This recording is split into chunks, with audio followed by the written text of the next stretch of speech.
mariage est un sacrement.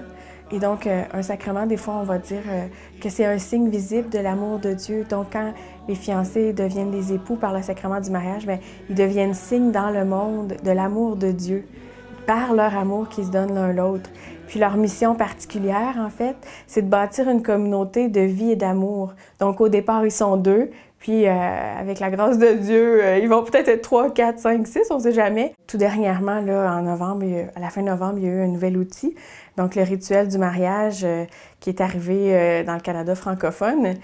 Et avec le rituel, il y a aussi le guide liturgique et pastoral qui va avec le rituel. Et c'est fort intéressant parce que c'est beaucoup plus que l'explication simplement du rituel.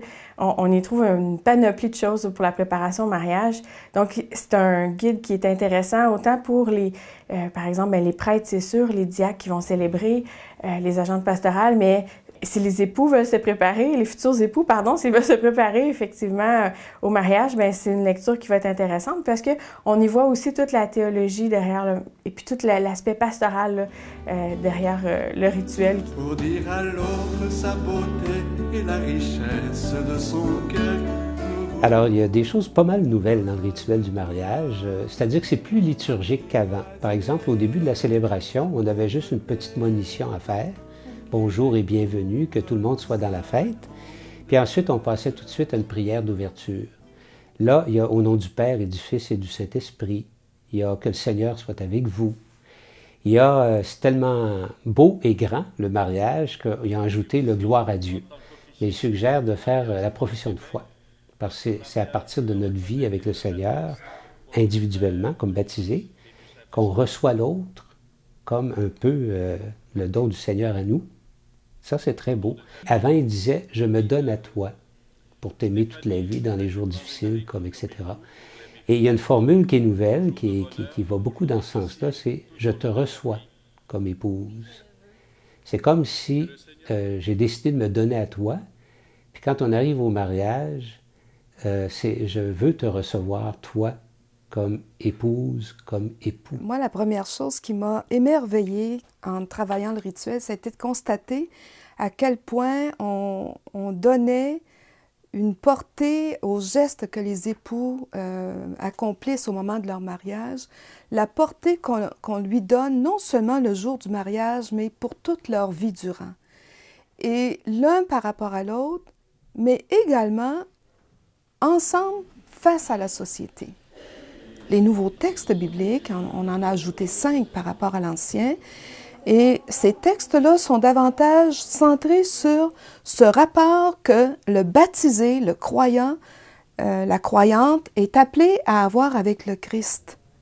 Or, marcher à la suite du Christ dans la vie, c'est pas seulement en fonction des enfants qu'on va recevoir par la grâce du mariage, mais c'est aussi en fonction de cet appel de par notre baptême à être dans le monde des témoins de la vie. Ça, c'est le baptême qui fait ça. Et on vient dire dans le mariage, vous êtes appelés à continuer cela. Et là, je me suis aperçue que les couples, pendant qu'ils choisissent leur parole, la parole de Dieu, qu'ils choisissent les prières, ils s'interpellent mutuellement. Puis toi, là, tu l'aimes-tu, cette formule-là? Il va répondre, lui, il va répondre oui, c'est bien, mais il me semble que ça ne nous ressemble pas beaucoup. Je te reconnais moins dans celle-là, je te reconnaîtrais plus dans celle-là. Voyez-vous le beau dialogue spirituel qui est en train de se passer. Ils n'auraient pas eu cet exercice à faire et il aurait manqué quelque chose dans leur préparation. Parce que les textes que l'Église propose sont faits en fonction, justement, de nous donner, à travers l'ensemble, les fondements de ce qu'est le mariage chrétien. Chaque mariage est un événement unique. Puis d'ailleurs, chaque célébration est un événement unique. Parce que c'est le couple qui va dire, c'est quoi s'aimer l'un l'autre?